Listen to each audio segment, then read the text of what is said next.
সর্বশেষ গত সপ্তাহে যখন আমাদের আইন উপদেষ্টা আসিফ নজরুল স্যার তিনি বলছিলেন যে এই মুহূর্তে পুলিশের 80% হচ্ছে আওয়ামী কানেক্টেড, তখনই আমার কাছে মনে হয়েছিল যে কিছু তো ঘটতে যাচ্ছে।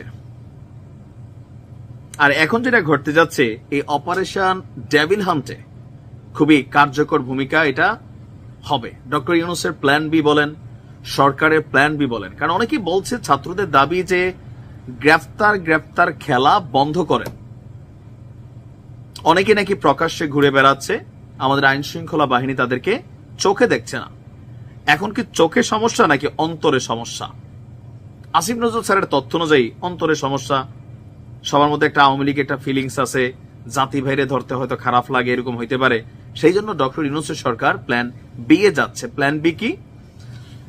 আওয়ামী লীগ সরকারের আমলে বিভিন্ন কারণে চাকরিচ্যুত হয়েছেন পুলিশের প্রায় আপনার 1.5 থেকে 2,000 সদস্য। কত? 1.5 থেকে 2,000। চোখ বন্ধ করে বলা যায় ওই 1.5 থেকে 2,000 কারা, যাদের মধ্যে কেউ জামাতপন্থী আছেন, কেউ বিএনপি পন্থী আছেন। বিভিন্ন পর্যায়ে তারাই বরখাস্ত হয়েছে। আবার আগামী দিনে বিএনপি আসলে যে সকল পুলিশরা বরখাস্ত হবে, এখনো যারা হচ্ছেন আওয়ামী পন্থীরা, তাই না? তো ওই যে আওয়ামী লীগ সরকারের বিভিন্ন আমলে যারা আপনার এই 1.5 থেকে 2,000 পুলিশরা আমাদের চাকুরিচ্যুত হয়েছিল, তাদের প্রত্যেকের জন্য সুসংবাদ হচ্ছে তাদেরকে আবারও চাকরিতে ফিরিয়ে আনা হচ্ছে। কারণ পুলিশ সদস্যদের মধ্যে যারা আপিলে মানে ট্রাইব্যুনালে আপিল করেছিলেন, তারা আপিলটিতে বিজয়ী হয়েছেন, তাদেরকে পুনর্বহালে ব্যবস্থা নেওয়া হচ্ছে। আর গতকালকে পুলিশ সদর দপ্তর থেকে পাঠানো সংবাদ বিজ্ঞপ্তিতে এই তথ্য বলা হয়েছে। এখন বলা হচ্ছে যে চাকুরিতে পুনর্বহাল সংক্রান্ত 1,522টি আবেদন পুলিশ সদর দপ্তরে গৃহীত হয়েছে। আবেদনকারীদের মধ্যে কনস্টেবল আছেন 1,025, নায়েক 79 জন, ASI ATSI 180, SI sergeant TSI 200, inspector 10 জন, নন পুলিশ সদস্য 28 জন।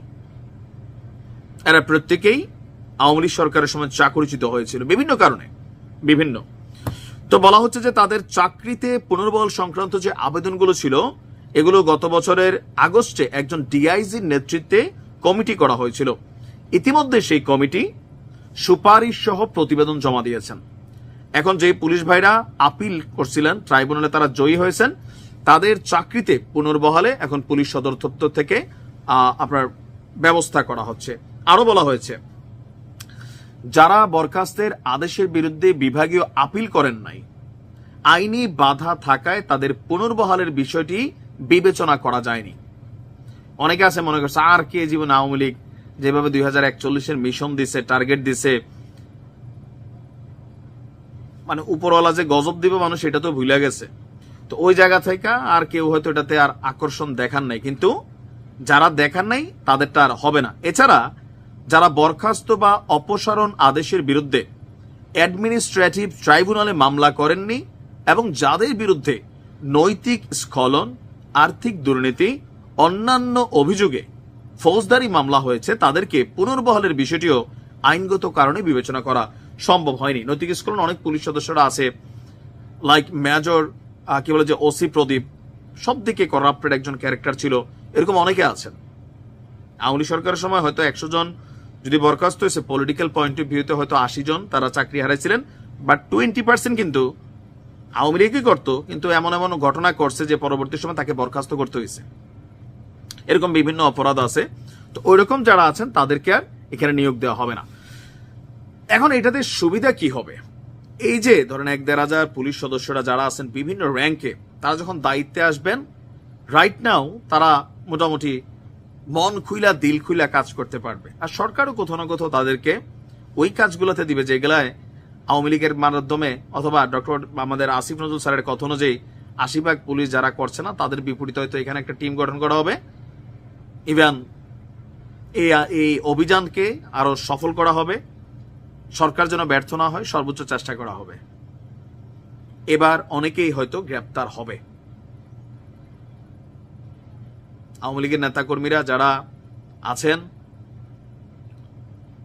মানে এখন করণীয় আমার কাছে মনে হয় একটাই, বেটার হচ্ছে আদালতে আত্মসমর্পণ করে ফেলেন।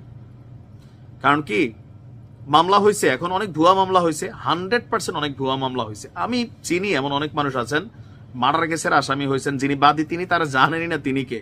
আমার লোকাল এলাকার ঘটনায় 2-1 এরকম পড়ছে। তো তারা করছে কি, পলায় নাই, বিষয়টা ফেস করছে, আদালতে আত্মসমর্পণ করছে, তারপর বিষয়টা চ্যালেঞ্জে নিয়ে গেছে যে বাদী তো চিনেই না আসামিকে, গণহারে দিয়ে দিছে, কিন্তু পলাই গেলে গ্রেপ্তার তো হবেনি, আজ হোক কাল হোক। নাম্বার 2, যে কোনো জায়গায় মব জাস্টিসের শিকার হইতে পারেন, মাইরা ফেলবে ভাই, বিচার হবে না ওই লেভেলে। হয়তো কোনোদিন আবার আওয়ামী লীগ আসলে তা আপনি তো মরেই যাবেন। বেটার হচ্ছে আত্মসমর্পণ করে ফেলেন, কারণ সামনে একটা হার্ড সময় আসতে যাচ্ছে। ভালো থাকুন।